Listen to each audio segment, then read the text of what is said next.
Hello everyone, welcome to Horror Stories, and I'm here to share some chilling and mysterious tales with you. I know many of you often use this video to help you sleep and relax, but before we start, don't forget to like the video and subscribe to the channel to motivate me to create more content. Also, please introduce yourself, where you're from, and what time you're watching. Now, make yourself comfortable and relax. It was a typical Friday night, and Ryan and I were deep into our gaming session. We'd been playing for hours, eyes glued to the screen, only the glow of the monitor lighting up the room. It was late, definitely after midnight, judging by the way the street outside was dead quiet. The kind of quiet that makes even the smallest sound stand out. I remember how the wind had picked up that night, rattling the branches of the old oak tree that stood in our front yard. It was one of those early fall nights, chilly enough that the wind carried a bite, sneaking through the cracked window and making the curtains sway. Ryan was focused, his fingers moving rapidly over the controller, when we heard it, a soft, deliberate knock at the front door. Knock, knock, knock. We paused, exchanging a look that said, "Who the hell could that be?" I muted the game. There it was again. Knock, knock, knock. It wasn't the impatient pounding of a delivery guy or someone looking for a neighbor. It was almost polite, but insistent. "Who's knocking at this hour?" Ryan asked, his brow furrowed. We waited, listening. The wind howled again, a chill creeping into the room as if the knock had invited it in. Ryan raised his eyebrows, urging me to check it out. I sighed and got up, walking towards the door. I could feel the weight of the silence in the house as I approached, my socked feet barely making a sound on the floor. I peeked through the peephole. There she was, a young woman, maybe in her mid-20s, standing on the porch. She was dressed in a light coat, her dark hair hanging loose around her shoulders, and she looked nervous. Her eyes kept darting to the sides as if she was expecting something to come out of the shadows. I hesitated for a moment before opening the door, keeping the chain on. Hey, can I help you?" I asked, trying to keep my voice steady. She looked up at me, her face lit up by the porch light, and smiled, but it didn't quite reach her eyes. "Sorry to bother you this late," she said, her voice trembling slightly. "My car broke down just up the road. I was wondering if you could help me, maybe take a look at it." I felt a strange pang of unease. Something about the way she said it, like it was rehearsed almost. I glanced back at Ryan, who was still sitting on the couch, watching me with wide eyes. There was no sign of a car anywhere when I'd walked up to the door, no headlights, no engine noises. I turned back to her. "I'm really sorry, but it's kind of late. Maybe you should call a tow truck or something." Her smile faltered, and her eyes narrowed just a fraction. "Please," she insisted, her voice a bit more strained. "It's just up the road. I really need some help." She stepped closer, her foot brushing against the door, almost like she was trying to wedge it open. I felt my pulse quicken, an instinctual sense of something being wrong rising in my chest. I shook my head firmly. "I can't help you. Sorry." For a moment we just stared at each other, and I could swear her eyes darkened, her whole demeanor shifting. The polite desperation on her face turned into something colder, something resentful.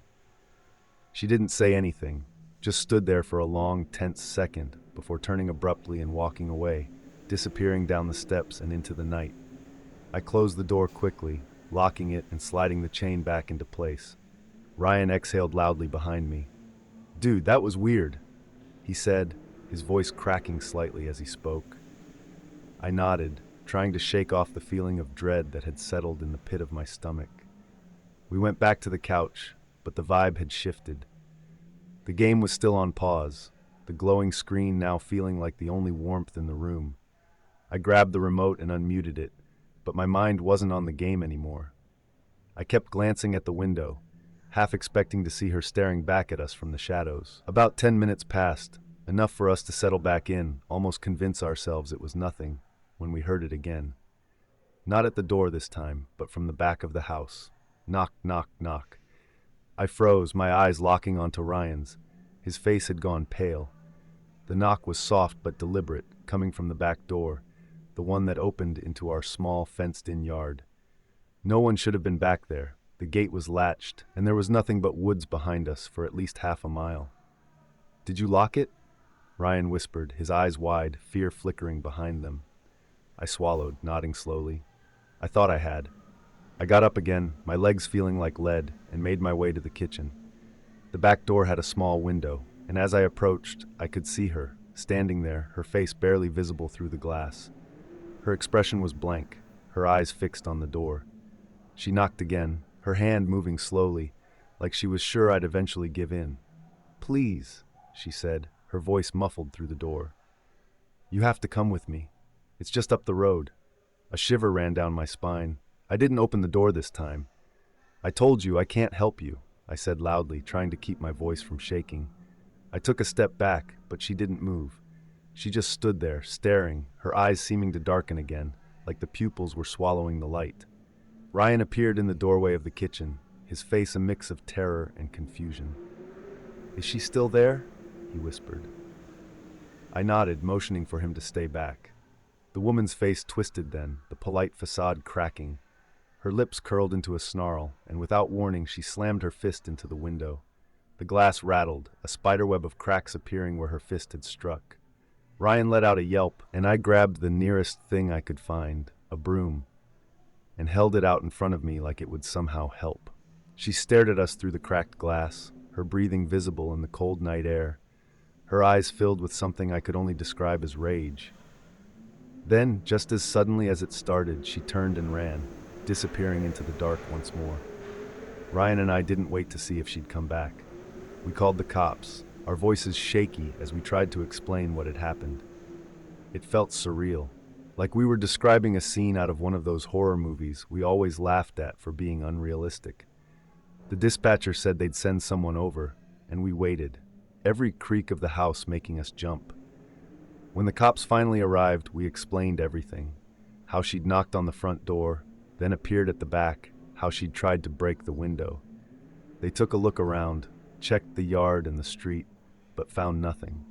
No car, no footprints, no signs that anyone had been there at all. One of the officers, an older guy with a tired face, gave us a sympathetic look. "Probably just some crazy out there," he said. "Maybe she needed help, maybe she was looking for trouble. Either way, if she comes back, you call us again. Don't open the door." We nodded, thanking them as they left, but the uneasy feeling didn't go away. Even after they drove off, the house felt different, like something had shifted, like the darkness outside was pressing in just a little closer than before. Ryan crashed on the couch that night, too freaked out to go home, and I didn't blame him. We kept the lights on, the TV playing quietly in the background as we tried to fall asleep. But every time I closed my eyes, I saw her face, the way her eyes had gone dark, the anger that had twisted her expression when I refused to help.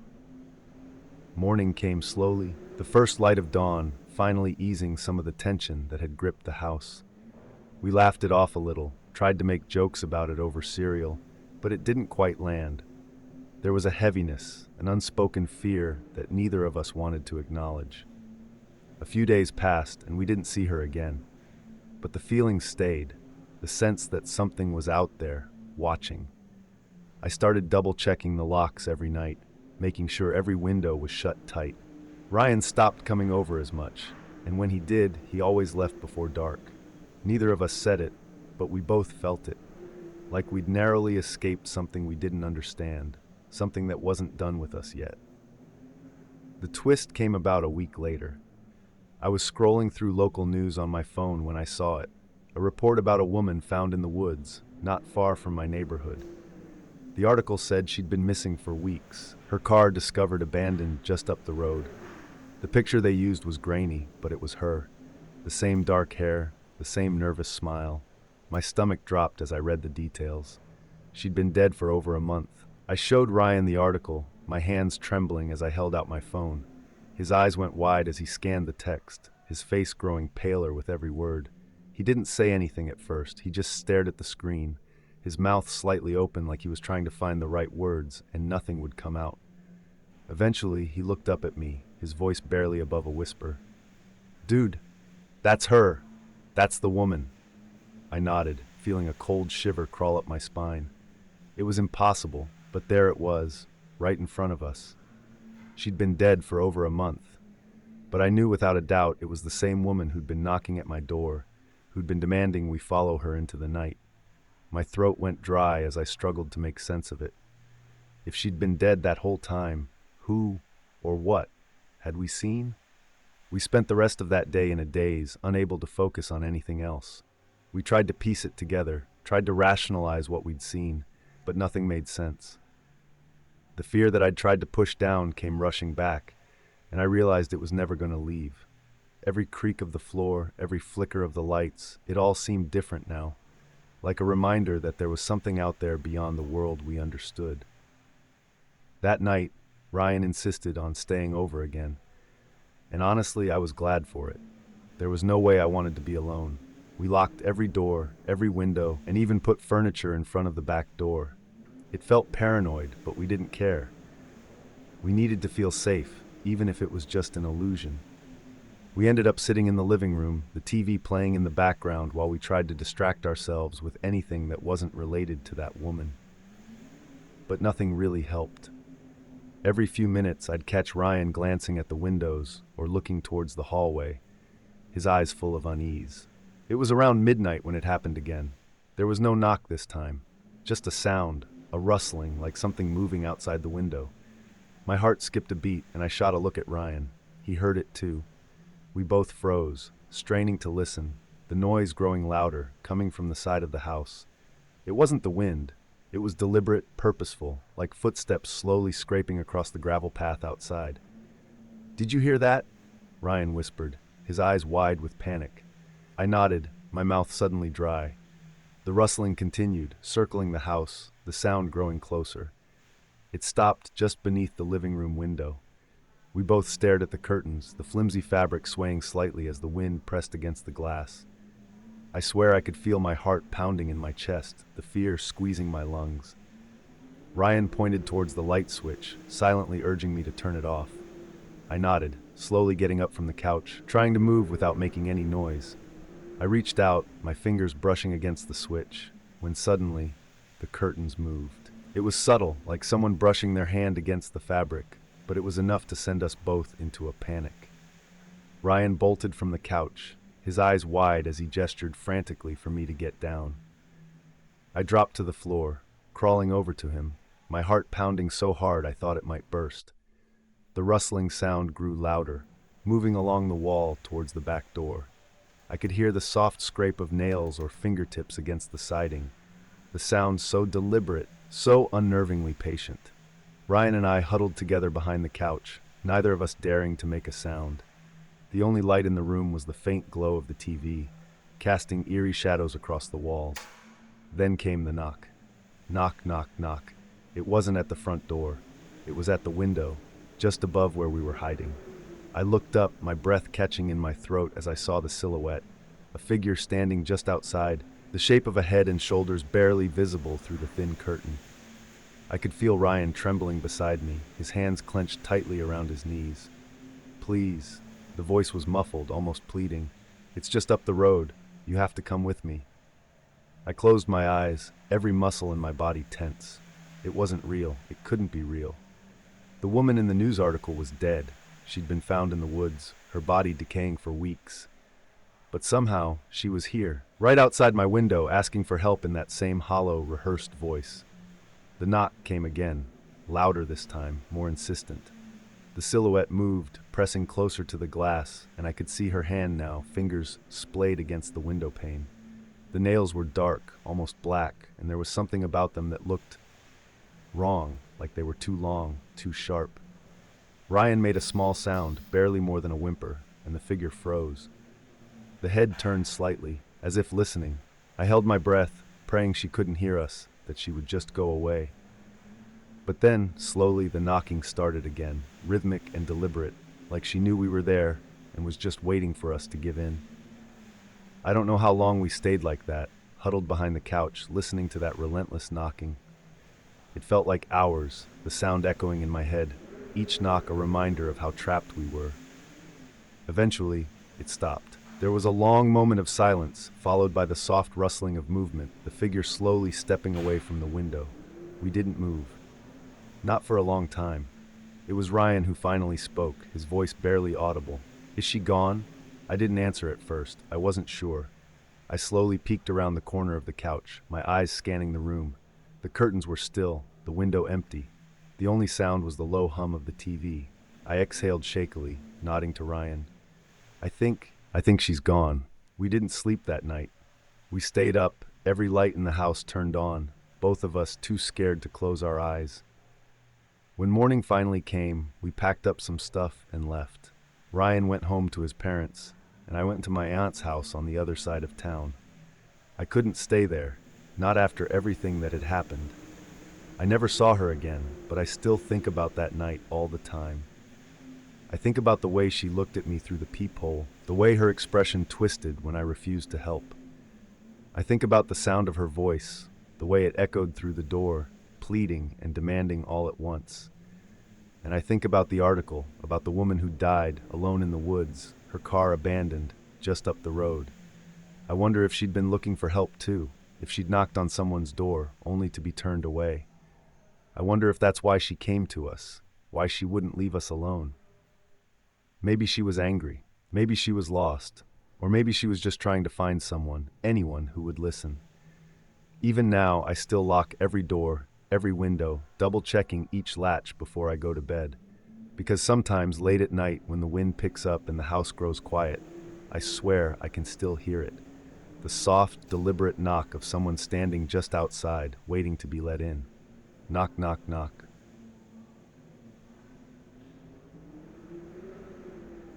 The mansion stood before me, towering against the twilight like a monument to forgotten times.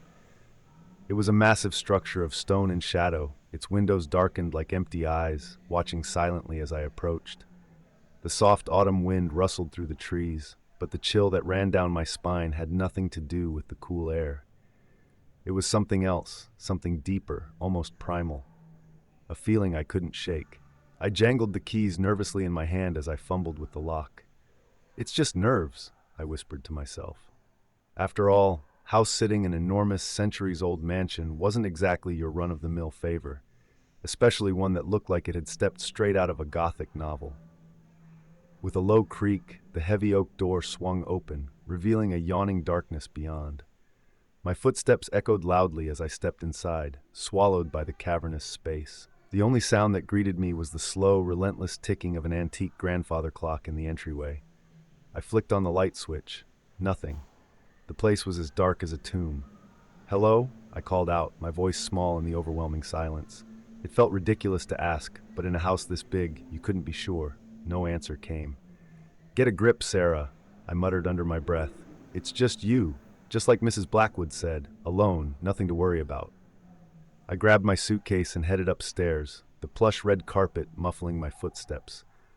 The place felt frozen in time. Portraits lined the walls, their eyes following me as I climbed, but their faces were worn, details long faded under the weight of dust and age. The bedroom was larger than my entire apartment, and the four-poster bed could have easily accommodated a whole family. Everything about this place screamed old wealth, a kind of luxury that now felt alien and oppressive. Once I'd unpacked, I couldn't resist the urge to explore. Room after room unfolded before me. A grand library with towering shelves full of leather-bound books, a music room with a grand piano silently gathering dust, a sunroom full of plants so exotic I couldn't even begin to name them. The house was like a museum of forgotten elegance, a glimpse into a world long gone. As night fell, I retreated to the kitchen, where sleek, modern appliances clashed awkwardly with the vintage charm of the rest of the house. It was disorienting, like living in two different centuries at once. I ate a quick, silent dinner, pasta, the only thing I could make in a place like this.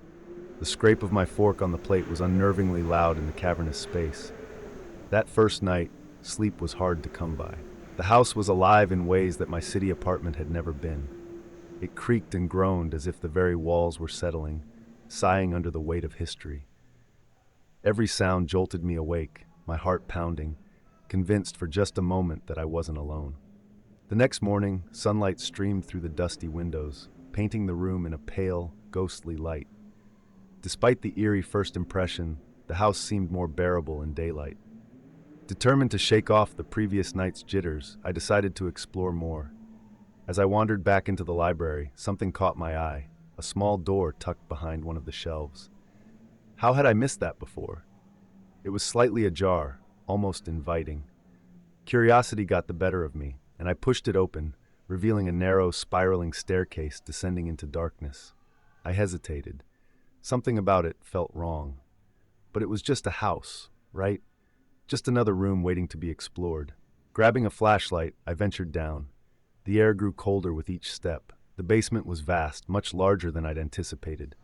Old stone walls were lined with cobwebs, and the air was thick with the smell of damp earth and metal. The further I went, the more unsettling it became. At the far end of the room was a heavy iron door. My hands trembled as I grasped the cold handle. When the door creaked open, I felt my stomach drop. Inside was a small, windowless room. On the floor, strange symbols had been drawn, crude shapes, spirals, and lines, all traced in a dark, dried substance that looked disturbingly like blood. In the center stood a single, old-fashioned chair, its fabric worn and stained. And then there was the mirror. A tall, tarnished mirror, draped in dust but reflecting the dim light of my flashlight. I backed away, the weight of the room pressing down on me. This was no ordinary house.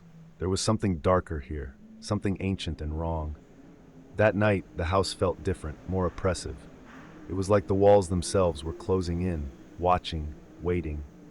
Sleep was impossible. Every creak of the floorboards, every whisper of the wind felt like something, or someone, was lurking just out of sight. Around midnight, a noise startled me awake. It wasn't the usual settling sounds of the house. It was closer, like the soft shuffle of footsteps right outside my door. I sat up, heart racing. Holding my breath, I listened. Silence. I grabbed the flashlight from the bedside table, slipped out of bed, and crept toward the door. The hallway was pitch black, but I thought I heard something, a faint, rhythmic thumping coming from downstairs. I debated for a moment whether to investigate. But in a house this large, letting my imagination run wild wouldn't help. I couldn't spend the whole night jumping at shadows. The stairs creaked as I made my way down. The noise grew louder as I neared the kitchen. It was a steady, hollow sound, like someone tapping lightly on wood. My skin prickled. When I reached the kitchen, it stopped. I stood there, frozen, listening to the silence. And then, just as I was about to turn back, bang! The back door slammed open with a force that rattled the windows. I nearly dropped the flashlight, heart leaping into my throat. Hello? My voice was barely a whisper, my mouth dry with fear. No answer. I stepped closer to the door, peering out into the night. The vast, manicured lawn stretched out before me, the tree line at the edge looming like a dark, impenetrable wall. A breeze blew through, but there was something strange about it, unnatural. Cold and sharp, like the air before a storm. Suddenly I heard it, a low, deep voice, coming from somewhere beyond the trees. Stop. It wasn't a shout. It was more like a command, deep and chilling, echoing through the night. I bolted. I don't know why I ran, but the instinct to get away was overwhelming. My feet pounded against the damp grass, my socks soaked through as I sprinted toward the woods. The branches whipped at my face, the ground uneven and treacherous. Behind me, I heard the door slam again, the echo of that voice still ringing in my ears.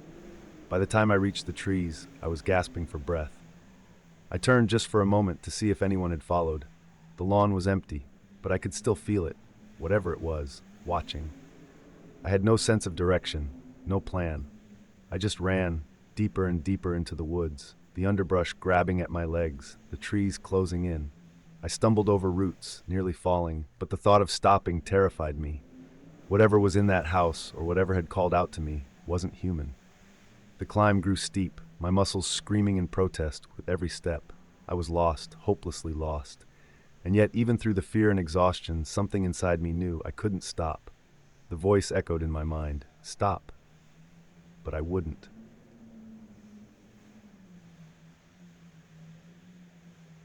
It was early spring 2016, just after my 24th birthday, when my friend Brad and I decided to escape the noise of the city and retreat to our usual camping spot, Black Canyon Rim Campgrounds, nestled near the majestic peaks of the Rockies.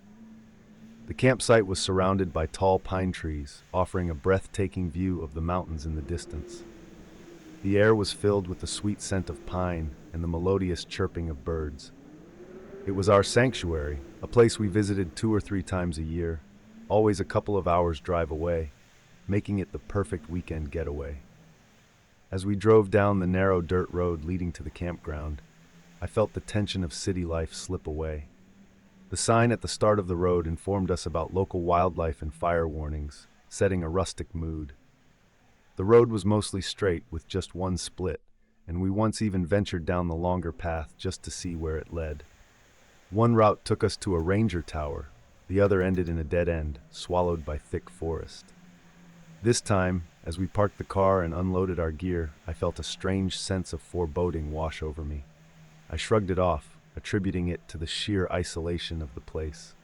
We set up our tents, excited to immerse ourselves in the tranquility that surrounded us. The towering trees swayed gently in the breeze, and the sun dipped low in the sky, casting long shadows that danced along the ground. As dusk settled, we gathered around the campfire, the flickering flames illuminating our faces. Brad and I exchanged stories, our laughter mingling with the crackling of the fire.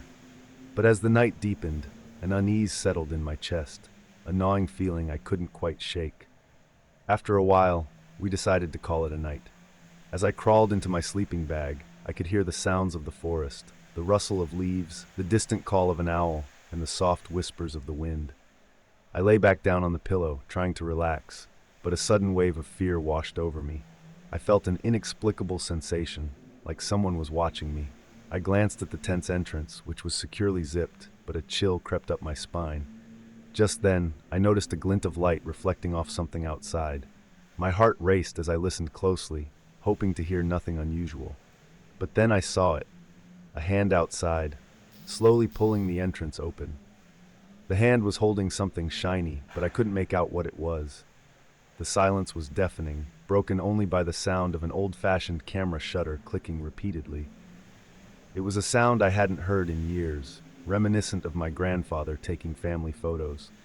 The memories flooded back, but now that comforting thought was tainted by fear.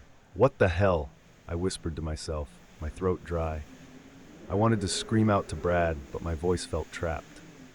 Time seemed to stretch as I finally opened my mouth to yell, "Brad!" At that moment, the figure outside recoiled, climbing down quickly. In the moonlight, I caught a glimpse of a very unique ring on their left hand. It was wooden and had a strange marking on one side, but I didn't get a good look before they vanished into the darkness. Brad, alerted by my scream, rushed outside. I could hear the thud of his footsteps as he called out into the night, but all he found was the empty street and the fading sound of footsteps in the distance. We barely slept that night, our minds racing with fear. Every rustle of the wind sent shivers down my spine, and I felt anxious every time the branches tapped against the tent. I couldn't shake the feeling that someone was out there, watching, waiting. As soon as dawn broke, we packed our things and hurriedly checked out of the campground. Clant and Jeanette, our other friends, were already at the car, oblivious to the terror we had just experienced. Brad and I returned the keys to the lockbox, exchanging worried glances. Later, I reported the incident to the host. He seemed genuinely sorry, but told me there was nothing he could do. "This is a quiet area," he said nonchalantly. "It's probably just a prank." But I felt uneasy about his dismissive attitude. Brad speculated it might have been the host himself, a theory I found troubling. Clant chimed in, suggesting that the locals were rich snobs who didn't care about outsiders, and maybe we'd never know who had tried to break in. The creepiest part lingered in my mind. Someone might have a photo of me lying in my sleeping bag, and I had no idea who that someone was. A few days passed, and our minds continued to replay that haunting night. Brad suggested we return to the campground to confront whatever it was that lurked in the shadows, but I hesitated. "What if it wasn't just a prank?" I countered, the memory of that ring still vivid in my mind. Against my better judgment, curiosity got the best of me. "Let's go back, Brad. We need closure." So we returned to Black Canyon Rim, my heart pounding with each turn of the dirt road. The familiar sights filled me with a mix of nostalgia and dread. The trees loomed taller, casting longer shadows that seemed to reach out for us as we parked the car. The atmosphere was thick with tension as we approached the camping area. Everything looked the same, yet somehow different.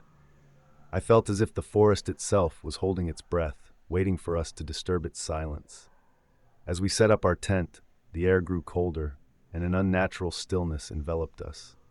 After a few hours, we gathered around the fire, trying to shake off the chill that settled in our bones. But then, as the sun dipped below the horizon, the atmosphere shifted again.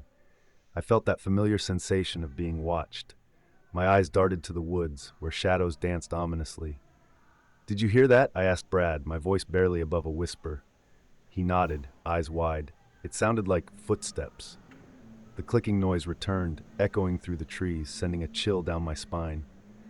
"It's happening again," I murmured, gripping the edge of my seat. Suddenly, the light from our fire flickered as a gust of wind swept through, casting long, eerie shadows around us. We exchanged worried glances, fear palpable between us. "Let's check it out," Brad suggested, but a part of me wanted to run.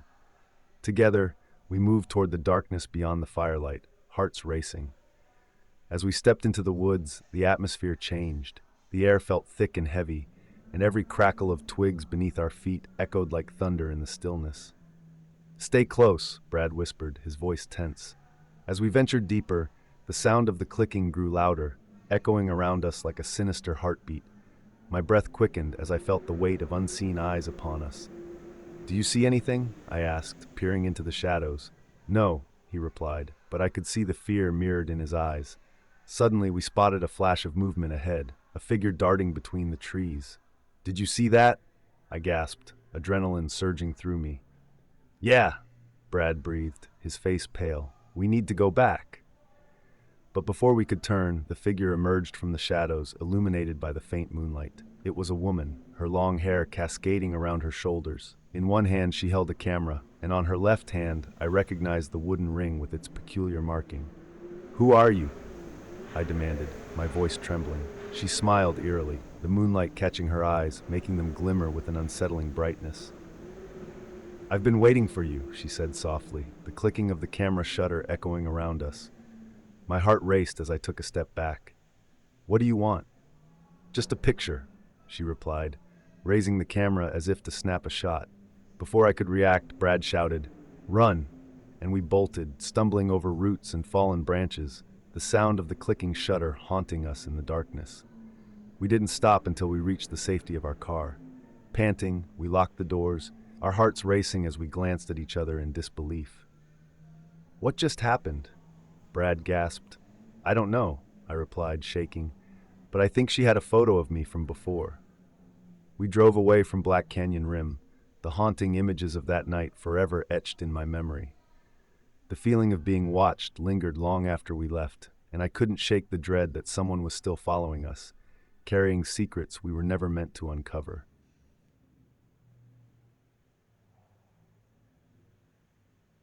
I don't know why I took that job. Honestly, if I had known what was waiting for me in that empty, godforsaken warehouse, I would have run in the opposite direction. But I needed the money, and night shifts paid well. So there I was, alone in that massive, cold building, watching over aisles of unused equipment and forgotten storage units. They told me it was just an easy gig: sit around, check the cameras, and make sure nothing gets stolen. But no one warned me about what was really lurking there. The first night was quiet.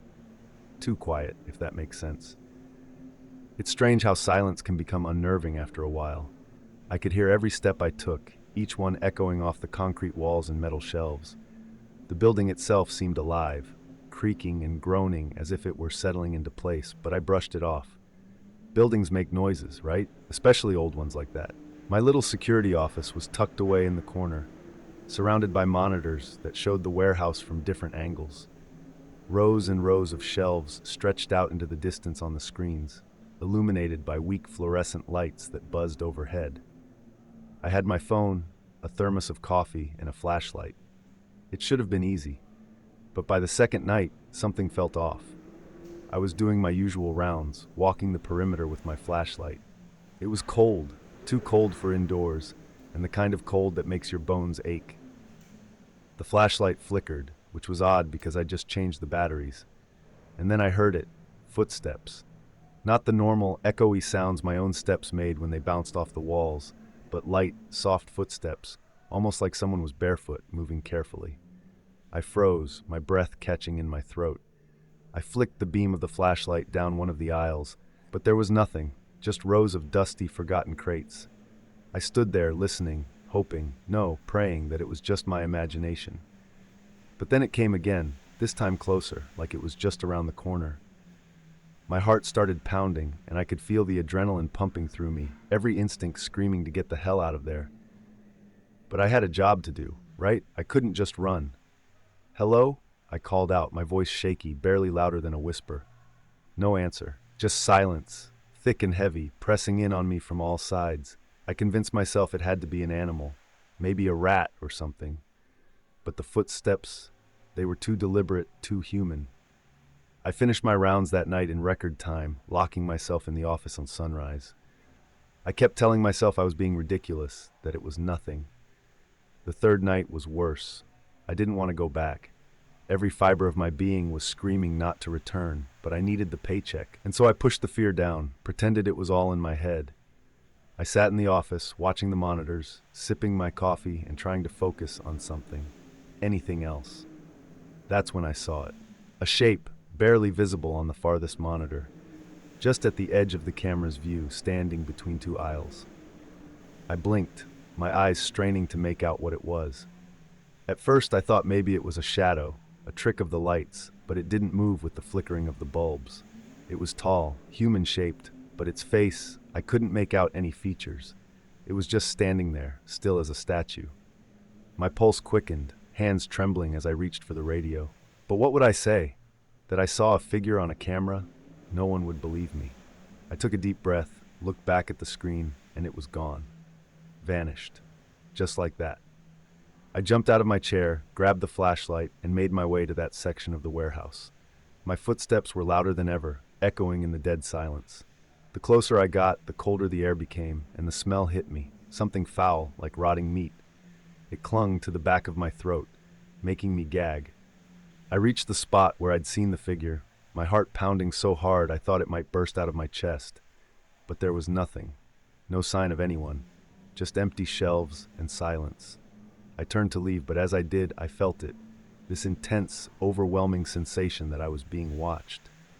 My skin prickled, every hair on my body standing on end. The whispering started then.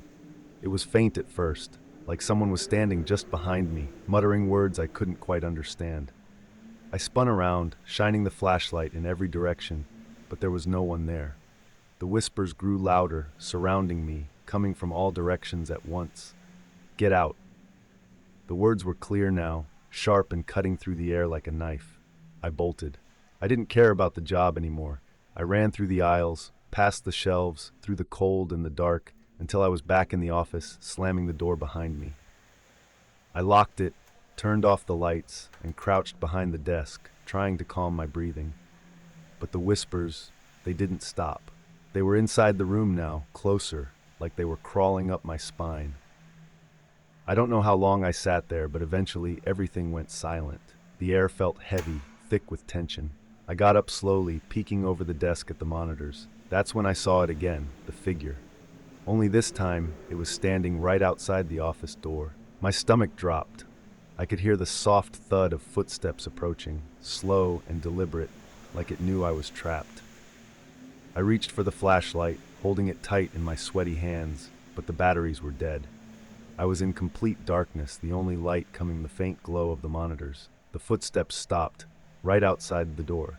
My heart was racing, every instinct screaming at me to run, but there was nowhere to go.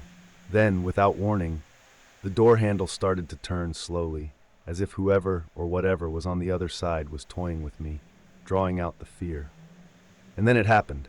The door creaked open, just a crack, enough for me to see a sliver of the hallway beyond.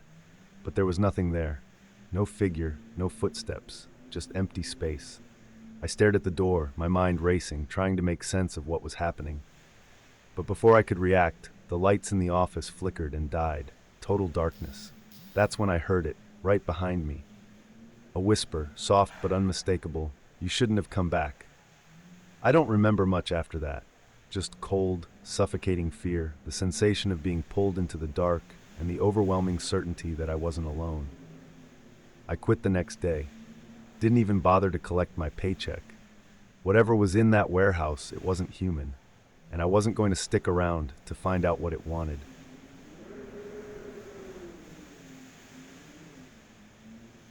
It was a crisp Tuesday afternoon in early spring when my friend and I finally arrived at our usual camping spot, Black Canyon Rim Campgrounds. We pulled into the gravel lot around 4 p.m., later than we had planned, but the last-minute decision to escape the bustling city for a night in the woods had been irresistible. Working in customer service can feel stifling at times, so the allure of nature was hard to resist. The campground was surrounded by tall pine trees, the scent of fresh pine wafting through the air, invigorating and comforting. In the distance, the mountains stood tall, their silhouettes darkening against the setting sun. The only other campers were two families parked near the entrance, their laughter echoing faintly as they settled in. We wanted to be away from the noise, away from people, just for a little while. As we drove down the dirt road, we passed our usual spot and found a small clearing on the edge of a hill. From there, we could see the entire valley bathed in the warm hues of sunset, orange, pink, and violet blending beautifully in the sky. It was a perfect view, one that would have become our favorite camping spot if only what happened the next night hadn't occurred. With the sun quickly sinking, we decided to skip setting up a tent this time. Her car wasn't bad for sleeping. I would take the back seat while she claimed the front passenger seat. We left the window slightly cracked open to let in the cool night air and snuggled under our blankets, soon drifting off to a peaceful sleep. The next day was calm, filled with the sounds of nature. We relaxed and took it easy, but I couldn't shake an odd feeling that lingered throughout the day, a sensation that we were being watched. Every few hours, I heard leaves crunching nearby, but I dismissed it as local wildlife. My friend didn't seem to notice anything unusual, so I tried to push it out of my mind. Night fell, and that strange feeling clung to me like a heavy fog. I noticed my friend had fallen asleep in the front passenger seat while I lay in the back, leaning against the side window. I stretched my legs toward the back door, the cold air from the window brushing against my skin. The darkness of the woods pressed in around us, and I found myself scrolling through my phone, attempting to distract myself from the nagging unease. Suddenly I heard it again, leaves crunching a few steps away from the car. I whispered to my friend, "Did you hear that?" But she was already deep in slumber. I listened intently for a minute, my heart beginning to race, but heard nothing further. It must have been a small animal, I reassured myself, trying to quell the anxiety creeping up my spine. About 10 minutes later, the noise returned, this time more pronounced. I lowered my phone, letting my eyes adjust to the darkness of the woods. When I turned the screen away from me, the faint glow illuminated the window by my feet, and that's when I saw it.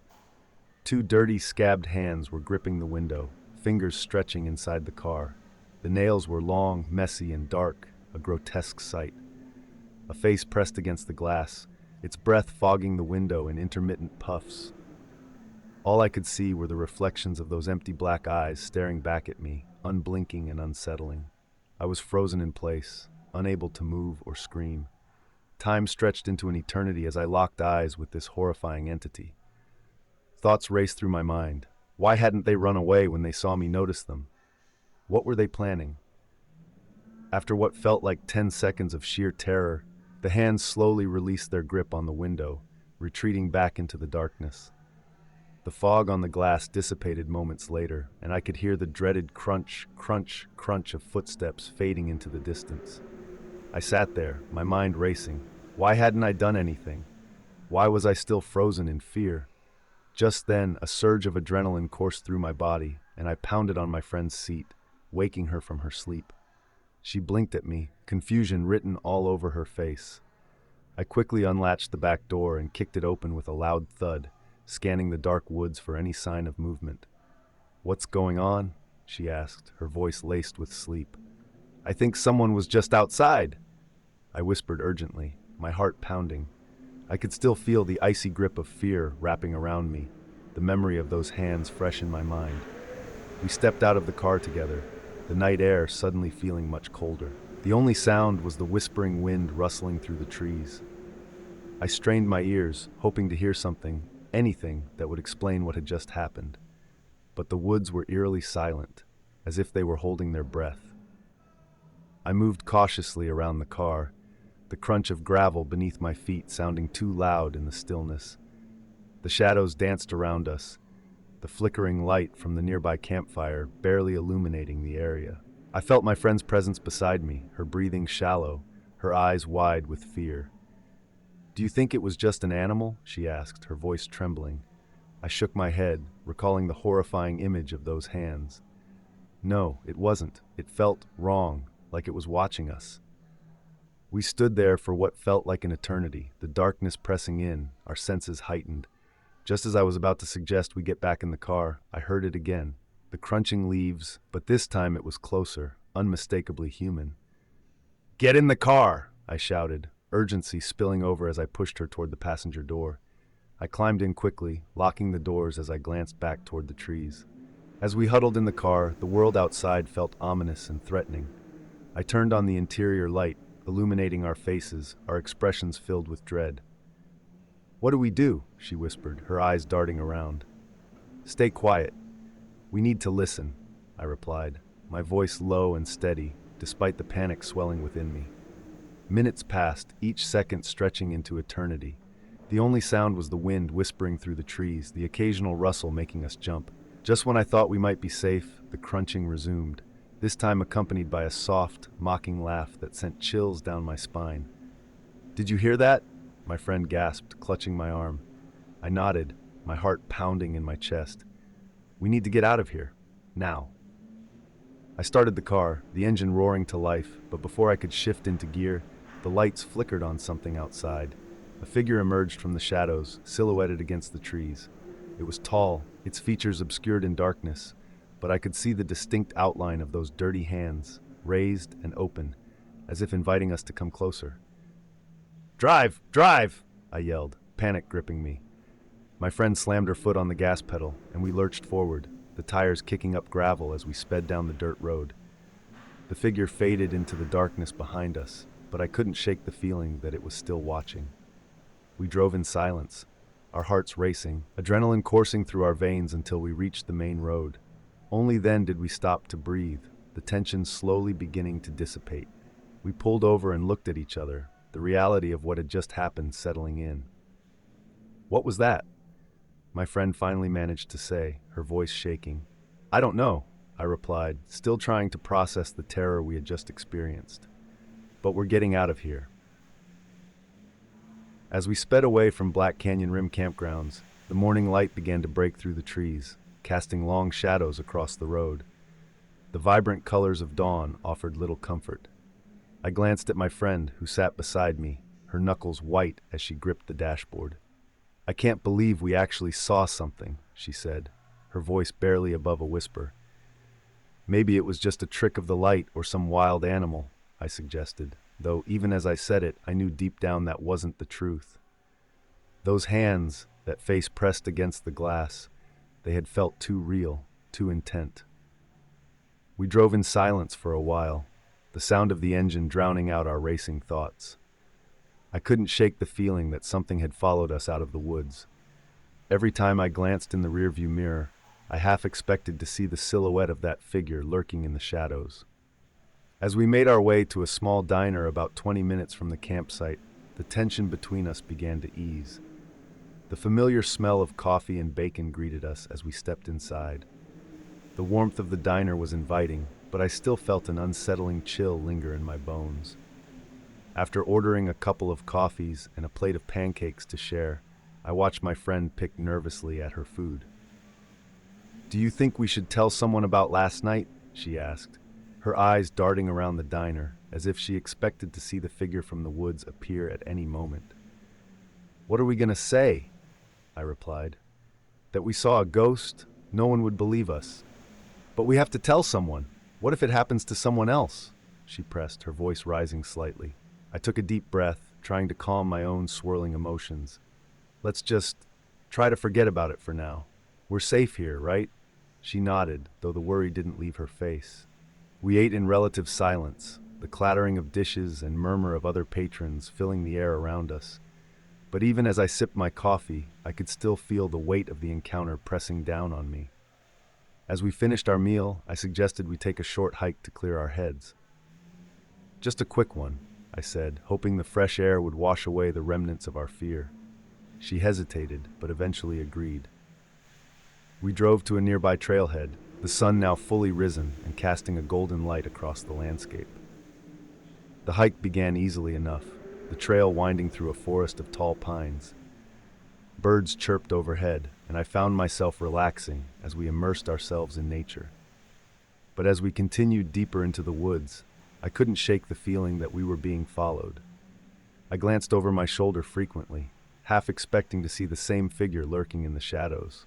Each rustle of leaves made my heart race. "Are you okay?" my friend asked, noticing my anxious glances. "Yeah, just thought I heard something," I replied, forcing a smile. After a while, we reached a clearing with a stunning view of the valley below. The sight was breathtaking, but I couldn't enjoy it. My eyes scanned the tree line, searching for any signs of movement. I felt like a prisoner of my own fear, unable to escape the memories of the night before. As we settled onto a large rock, my friend pulled out her phone. "Maybe we should look up local legends or something," she suggested, trying to lighten the mood. See if anyone else has experienced anything weird around here." I agreed, hoping it might take my mind off the anxiety that had gripped me since the encounter. As she scrolled through her phone, I felt a strange sensation in the pit of my stomach, a feeling that I wasn't alone, even out here in the open. "Hey," she said suddenly, her expression serious. "Listen to this." I leaned in as she read aloud about the folklore of the area. "There are stories of the Watchers, spirits said to protect the woods. They're known to appear to campers who stray too far from the designated paths at night." My heart dropped. "That's not funny," I said, half joking, but I could see from her face that she was serious. "I'm not joking. It says here that they can take on a human form and try to lure people away," she continued. "Some campers have gone missing, and those who encounter them often report feelings of dread." "Okay, that's enough," I said, my voice rising a bit. "We need to get out of here."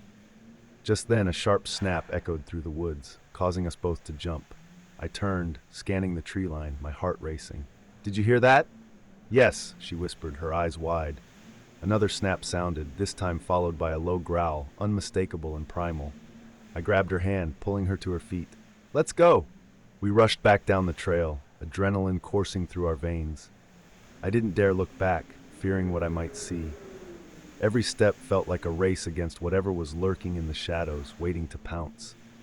As we approached the car, I fumbled with the keys, my hands shaking. Finally, I managed to unlock the door, and we both jumped inside, locking it behind us. We sat in silence for a moment, the only sound our heavy breathing. "What was that?" she gasped, looking around anxiously. "I don't know, but we need to leave." "Now," I said, starting the car. As we pulled away from the trailhead, I couldn't shake the feeling of eyes on us, the woods seemingly closing in as we drove further from the clearing. "Just keep driving," she urged, glancing nervously at the rearview mirror. "I don't want to look back." The road twisted and turned, and the further we got, the more the tension in the car eased. We finally made it back to the highway, where the familiarity of civilization began to settle my nerves. The morning sun bathed the landscape in warmth, but I couldn't shake the feeling that we had escaped something sinister. As we approached the small town, my friend broke the silence. "Do you think we should report what happened?" I considered it for a moment, but the thought of sharing our story made my stomach churn. "I think it's better if we keep it to ourselves for now. People will think we're crazy." "Yeah, maybe you're right," she said, though I could see the doubt lingering in her eyes. We spent the rest of the day trying to distract ourselves, visiting small shops and grabbing lunch at a local cafe. But the unease never fully dissipated. Every creak of the building, every shadow that passed outside, sent shivers down my spine. As night began to fall, I knew we had to get back to the city. "Let's head home," I said, my voice firm. Another snap sounded, this time followed by a low growl, unmistakable and primal. I grabbed her hand, pulling her to her feet. "Let's go!" We rushed back down the trail, adrenaline coursing through our veins. I didn't dare look back, fearing what I might see. Every step felt like a race against whatever was lurking in the shadows, waiting to pounce. As we approached the car, I fumbled with the keys, my hands shaking. Finally, I managed to unlock the door and we both jumped inside, locking it behind us. We sat in silence for a moment, the only sound our heavy breathing. "What was that?" she gasped, looking around anxiously. "I don't know, but we need to leave. Now," I said, starting the car. As we pulled away from the trailhead, I couldn't shake the feeling of eyes on us, the woods seemingly closing in as we drove further from the clearing. "Just keep driving," she urged, glancing nervously at the rearview mirror. "I don't want to look back." The road twisted and turned, and the further we got, the more the tension in the car eased. We finally made it back to the highway, where the familiarity of civilization began to settle my nerves. The morning sun bathed the landscape in warmth, but I couldn't shake the feeling that we had escaped something sinister. As we approached the small town, my friend broke the silence. "Do you think we should report what happened?" I considered it for a moment, but the thought of sharing our story made my stomach churn. "I think it's better if we keep it to ourselves for now. People will think we're crazy." "Yeah, maybe you're right," she said, though I could see the doubt lingering in her eyes. We spent the rest of the day trying to distract ourselves, visiting small shops and grabbing lunch at a local cafe. But the unease never fully dissipated. Every creak of the building, every shadow that passed outside, sent shivers down my spine. As night began to fall, I knew we had to get back to the city. "Let's head home," I said, my voice firm. The drive back felt long and harrowing, the road winding through darkened woods. I couldn't shake the feeling that we were being watched again, the trees looming like sentinels. Finally, as we pulled into the city limits, I felt a wave of relief wash over me. But as we parked, I glanced at my friend, and she looked back at me with the same expression of dread. "Promise me we'll never go back there," she said, her voice trembling. "Promise," I replied, but deep down, I knew that the experience would haunt us forever. The woods had secrets, and we had only scratched the surface of their dark depths. As we said our goodbyes and she walked to her apartment, I turned to drive home. But the shadows felt longer tonight, and the night air was thick with something unexplainable. I shuddered, remembering the empty black eyes and the dirty hands that had reached for me.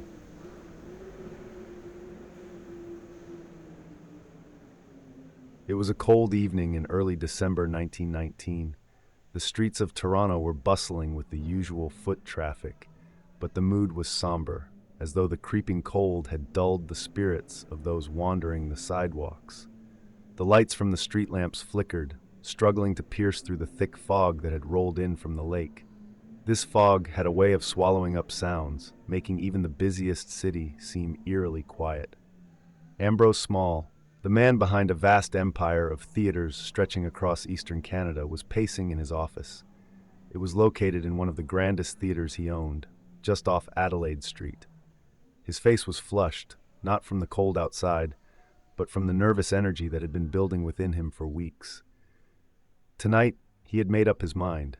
He was going to sell everything. He glanced out the window, the dim streetlights casting an almost ghostly hue on the fog below. He could barely make out the people on the street, mere shadows moving in the mist. "This is it," he whispered to himself, his voice trembling slightly. At 52, Ambrose was a man of immense wealth. His theaters were his pride, his fortune, and his obsession. Yet, despite all his success, he felt an insidious emptiness gnawing at him, an unsettling feeling that his time was running out. Perhaps it was his gambling debts piling up, or maybe it was the whispers of betrayal that circled around his personal life. But something had shifted in Ambrose Small. Tonight, he would sell it all for a hefty $1.7 million, an amount large enough to let him disappear forever. Ambrose's life wasn't as glamorous as it appeared. While his theaters sparkled under the glow of stage lights, his personal life was mired in darkness. His wife, Teresa, a woman of wealth herself, had grown distant. She had inherited her father's brewery, but any love between her and Ambrose had withered long ago. His infidelity wasn't a secret. His affairs with chorus girls, his gambling at smoky back alley casinos, it was all known to her. Yet there had never been any public confrontations. Teresa played her part as the devoted wife, but Ambrose could see the anger in her eyes. It was a slow-burning fire that frightened him, even though she never spoke of it. And then there were the debts. His addiction to gambling had spiraled out of control. High-stakes poker games and backroom betting had drained him financially. Behind the polished exterior of a theater mogul, Ambrose was slowly crumbling. So on that fateful night, December 2nd, Ambrose finalized the sale of his theaters. With the stroke of a pen, his entire empire was gone, traded for a bank deposit slip of $1.7 million. He tucked the slip into the pocket of his overcoat, and with that, he stepped out of his office and into the biting cold of the Toronto night. The fog enveloped him as he walked down the empty streets, his footsteps echoing in the eerie silence. He didn't return home that night. In fact, no one saw him again. Ambrose Small vanished into thin air. At first, no one seemed to notice. He had always been the type to disappear for days at a time, especially when indulging in his vices. His wife, Teresa, knew this routine well, and though she grew suspicious after a few days, she wasn't immediately alarmed. She assumed he was off with one of his mistresses or deep in some gambling den. Days turned into weeks, and when Christmas came and went without a word from him, her worry began to fester into something more sinister. On January 3rd, 1920, a full month after Ambrose's disappearance, Teresa finally went to the police. By this point, she had combed through his usual haunts, spoken to people he knew, and received nothing but blank stares. It was as if Ambrose had walked into the fog that night and simply ceased to exist. The police, though intrigued by the mysterious circumstances, weren't immediately concerned. After all, this was Ambrose Small, an eccentric millionaire with a well-known penchant for vanishing acts. But as more days passed, and there was still no sign of him, their curiosity turned to genuine concern. Something was wrong. There was no ransom note, no demand for money, no sign of foul play, just a man who had seemingly evaporated into the cold December night. Teresa, under growing public pressure and scrutiny, offered a staggering reward, $50,000 for information leading to Ambrose's whereabouts if he were alive, and $15,000 if he were dead. The reward, however, did little to stir up leads. Days stretched into weeks, then months, and still no one came forward. Rumors began to circulate. People whispered that Teresa herself had something to do with the disappearance. She had always been the quiet type, poised and composed in public, but there was something unnerving about how she handled the situation. Could it be that she had finally grown tired of her husband's philandering ways? Had she taken matters into her own hands? Despite these suspicions, there was no evidence to suggest foul play. The police scoured their home, the theaters, and even the surrounding areas for any clues. Still, nothing. Ambrose's money remained untouched in the bank, and there were no signs of a struggle anywhere. In desperation, the police turned to unconventional methods. They enlisted the help of psychics and spiritualists, hoping to glean some insight into what had happened to Ambrose. Seances were held in dimly lit rooms, with mediums claiming to make contact with the theater mogul's spirit. But nothing concrete ever came of it, just vague visions and cryptic messages that led nowhere. Then came another strange twist. John Doughty, Ambrose's trusted assistant, had also vanished around the same time. He had been with Ambrose for years, managing his business affairs and overseeing the day-to-day operations of the theaters. Investigators soon discovered that Doughty had visited Ambrose's office on the very day he disappeared. Not only that, but Doughty had cashed 2 checks worth $150,000 shortly before he too vanished. The timing seemed too coincidental. The police launched a manhunt for Doughty, suspecting he had a hand in his boss's disappearance. After weeks of searching, they found him hiding in the United States. But despite their suspicions, he wasn't linked to the disappearance. Instead, Doughty was convicted of theft, and with that, any hope of finding Ambrose seemed to vanish. As the months dragged on, the case grew colder. Without a body, without any real evidence, Ambrose Small's disappearance became a haunting enigma.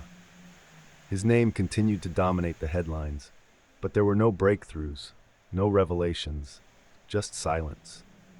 Some claimed to have seen him, wandering the streets late at night, his face gaunt and his eyes hollow. Others believed he had fled the country, living out the rest of his days in some distant land.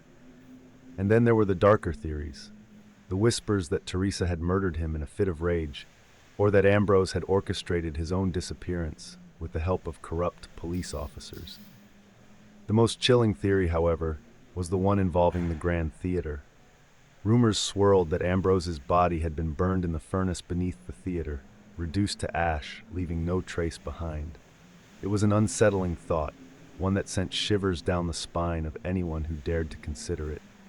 But none of these theories were ever proven. In 1924, 5 years after he vanished, Ambrose Small was officially declared dead. The case was closed, but the mystery remained. People still spoke of him in hushed tones, as though the mere mention of his name could summon his restless spirit. By 1960, the case had faded from public memory, except for those who were still haunted by the unanswered questions.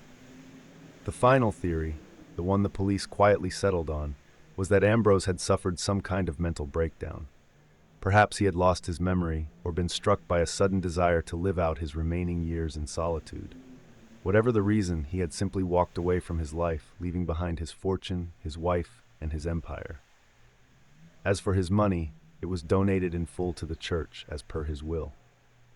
Even now, more than a century later, the fog that swallowed Ambrose Small on that cold December night still lingers.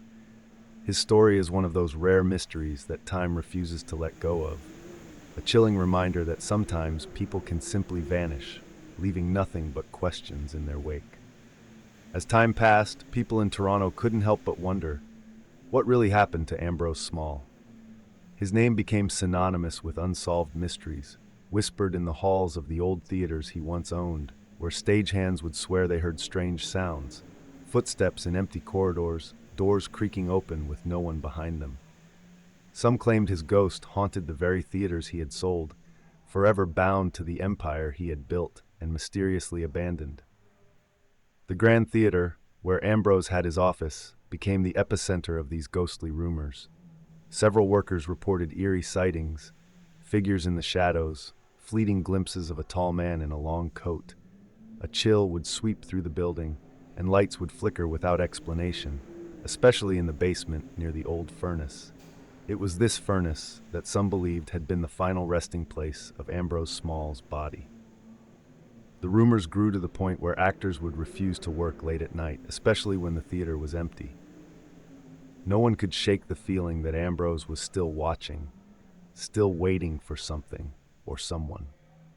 In 1940, over 2 decades after Ambrose's disappearance, a new lead surfaced.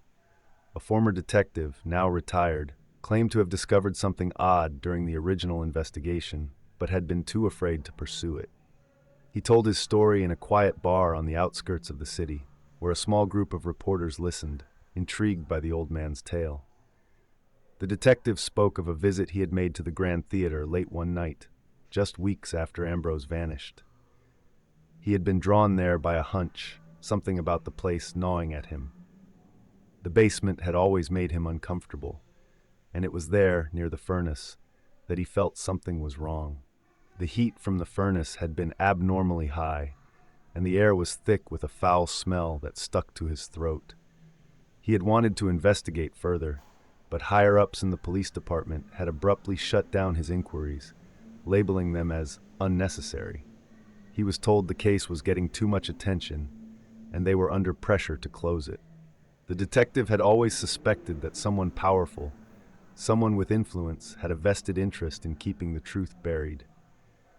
Now, with the weight of years pressing on him, he wondered if Ambrose Small had indeed met his end in that very furnace.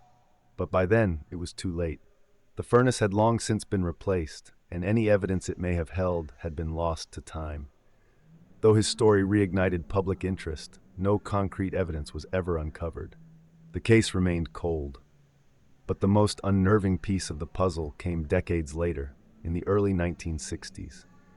An old theater worker named Patrick had been employed at the Grand Theater for most of his life. He had heard all the stories, the ghost sightings, the whispers of Ambrose's spirit roaming the halls, but he had never given them much thought. That was until one particularly quiet evening when he found himself alone in the building, closing up after a late-night rehearsal. The wind howled outside, rattling the old windows as Patrick made his way through the darkened corridors. As he descended the stairs to the basement, a strange sensation gripped him. The air down there was always damp and cold, but tonight it felt different. The chill seemed to wrap around him, making it hard to breathe. When he reached the bottom of the stairs, the familiar hum of the furnace echoed through the narrow hallway. But as Patrick turned the corner, he saw something, or someone, standing in the doorway of the old office, the one that had belonged to Ambrose Small. At first, he thought it was a trick of the light. The figure was tall, dressed in a dark overcoat, just like the descriptions of Ambrose on the night he disappeared. Patrick's heart pounded in his chest as the figure stood motionless, its face obscured by shadow. "Hello?" Patrick called out, his voice barely above a whisper. The figure didn't move. For a moment, the air seemed to stand still, the silence so complete that Patrick could hear the blood rushing in his ears. He took a hesitant step forward, but as he did, the figure seemed to dissolve into the darkness, vanishing without a trace. Patrick fled the basement that night and never returned. He swore to anyone who would listen that he had seen Ambrose Small's ghost, lingering in the very place where he had disappeared. After that, the stories of hauntings at the Grand Theater grew even more persistent. It was said that Ambrose's spirit was restless because his body had never been found, and his story had never been told in full. In 1960, a new investigation into the case was quietly launched after the Toronto police received an anonymous letter. The letter, written in shaky handwriting, claimed that Ambrose Small had been murdered, not by his wife, but by a close associate, a man he had trusted deeply. The letter alleged that Ambrose's body had been burned in the furnace beneath the Grand Theater, just as the rumors had suggested for decades. The police reopened the case briefly, but after an exhaustive search, no physical evidence was found to support the claim. The furnace had been replaced years ago, and the theater itself had undergone numerous renovations. Any trace of Ambrose Small, if he had indeed met his end there, had long since been erased. Theresa Small, who had lived quietly in the years after her husband's disappearance, passed away not long after the case was reopened. She had maintained her innocence until the end, though many still believed she knew more than she ever let on. And so the mystery of Ambrose Small's disappearance was never solved. Theories persisted, some more fantastical than others, but no definitive answers ever emerged. His vanishing act, much like the man himself, remained elusive, forever shrouded in fog and shadow.